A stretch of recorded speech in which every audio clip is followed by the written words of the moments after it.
Dalam hitung 3, tolong tundukkan kepala Anda. Saya minta itu saja.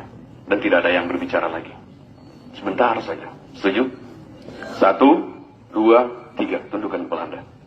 Berhenti Anda ngobrol, berhenti Anda ngomong dengan orang di sebelah Anda. Sejenak saja, sebentar saja.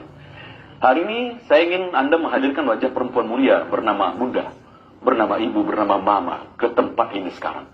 Wajah yang mungkin pagi tadi Anda tidak sempat mencium tangannya. Wajah yang pagi tadi mungkin Anda sempat membentaknya. Wajah yang malam tadi tanpa Anda sadari mengambil selimut yang jatuh ke lantai kemudian menyelimutkan Anda kembali dan membelai kepala Anda.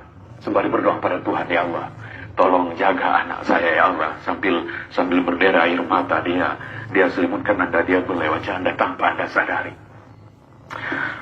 Hadirkan seorang perempuan mulia ini yang 9 bulan Anda berada dalam kandungannya, yang 9 bulan Anda mengisap darahnya, yang 9 bulan Anda buat dia sakit, berjalan sakit, duduk tidak enak, bahkan tidur pun tidak jaya. Ketika akan melahirkan Anda, beliau harus bertaruh nyawa antara hidup dan mati.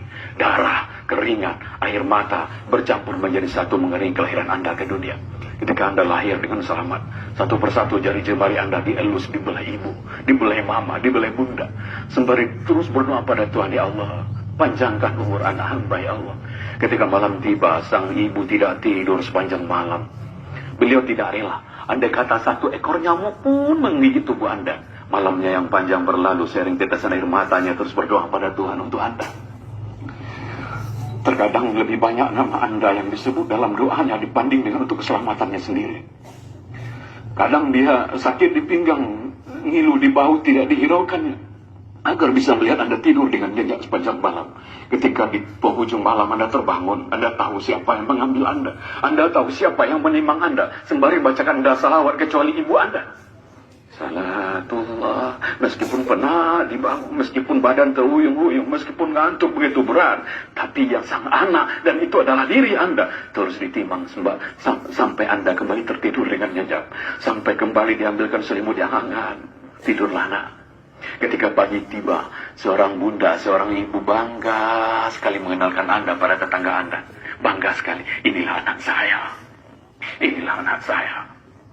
Bangga sekali. Ketika dulu Anda sudah mulai makan nasi, Anda tahu siapa yang paling banyak menyuapi Anda. Anda tahu berapa butir, berapa ribu nasi yang sudah masuk ke mulut Anda. Dan Anda tahu setiap suap nasi yang masuk ke mulut selalu ada doa. Ya Allah, sehatkan anak hamba ya Allah, panjangkan umurnya. Anda bisa sehat hari ini, bisa sampai ke sekolah hari ini, itu karena doa-doa yang dipanjatkan ibu Anda bertahun-tahun yang lalu. Ketika Anda berjalan, mulai diajak berjalan, selangkah 2 langkah, di langkah keempat Anda terjatuh. Apa? Anda tahu apa yang dilakukan ibu? Ibu histeris. Ibu berteriak, anakku maafkan ibu, nah berteriak. Hanya karena sedikit saja lalai melihat Anda. Dan hari ini sudah berapa lama kita lalai menjaga ibu kita? Sudah berapa lama perintahnya tidak kita lakukan? Sudah berapa banyak luka yang kita gores di hatinya? Kemudian ketika masuk usia sekolah, mudah-mudahan Anda masih bisa mengingat itu. Mudah-mudahan masih segar dalam ingatan Anda. Ketika dulu akan masuk SD, akan masuk sekolah, seorang pria bernama ayah, bernama papa, bernama bapak, atau apapun panggilan kesayangan Anda pada pria hebat itu, harus banting tulang siang dan malam, pergi pagi pulang malam. Terkadang dalam mencari nafkah buat Anda, dia rela dihardik orang, dibentak orang. Terkadang agar Anda punya sepatu yang bagus seperti anak orang lain, punya seragam seperti anak orang lain, dia rela berhutang pada orang lain. Dia rela malu pada orang lain. Untuk apa? Agar anaknya yang didoakan siang dan malam bisa menjadi orang hidupnya, bisa menjadi sukses dalam hidupnya. Dan hari ini sudah berapa kali Anda melawan pada pria hebat itu?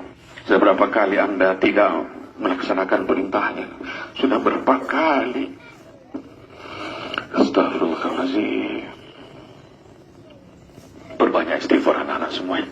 Kita banyak dosa pada orang-orang hebat itu. Sebelum ada orang yang menancapkan bendera kuning tepat di depan rumah Anda, sebelum ada banyak orang berbondong-bondong berpakaian hitam-hitam menuju rumah Anda, bisa jadi peristiwa itu akan terjadi hari ini. Pulang dari sekolah, dan akan saksikan orang banyak di rumah Anda. Dan bayangkan rumah tempat Anda dibesarkan oleh kedua orang tua Anda. Banyak orang yang datang ke sana. Tangga Anda, karib kerabat Anda. Dan bisa jadi di tengah rumah itu Anda tidak lagi disambut oleh sapaan lembut, nak, udah pulang, nak. Tapi bisa jadi siang ini Anda disambut di rumah oleh sesosok tubuh yang sudah kaku, dingin, membisu. Dan tubuh itu adalah ibu Anda. Ibu yang Anda tidak sempat minta maaf. Ibu yang malam tadi Anda hardi. Anda buka tabir penutup wajahnya. Anda goncang-goncangkan tubuhnya. Anda panggil ibu, mama. Tapi sudah dingin, sudah kaku. Sebelum itu terjadi, maka yuk siapapun hari ini ingin Allah muliakan hidupnya, ingin Allah sukseskan dalam karirnya, tolong muliakanlah kedua orang tua Anda. Ridallahu walidal walidaini wasuhtul walidaini. Tidak akan ada anak yang sukses dalam hidupnya tanpa ridho kedua orang tua Anda. Maka kalau Anda ingin sukses berhasil di MTSN 5 Agam ini, ingin berhasil mencapai apa yang Anda mimpikan, maka tolong rubahlah hidup Anda hari ini. Dengan cara memuliakan kedua orang tua Anda, insya Allah Tuhan Allah Subhanahu Wa Taala akan memuliakan Anda. Assalamualaikum warahmatullahi wabarakatuh.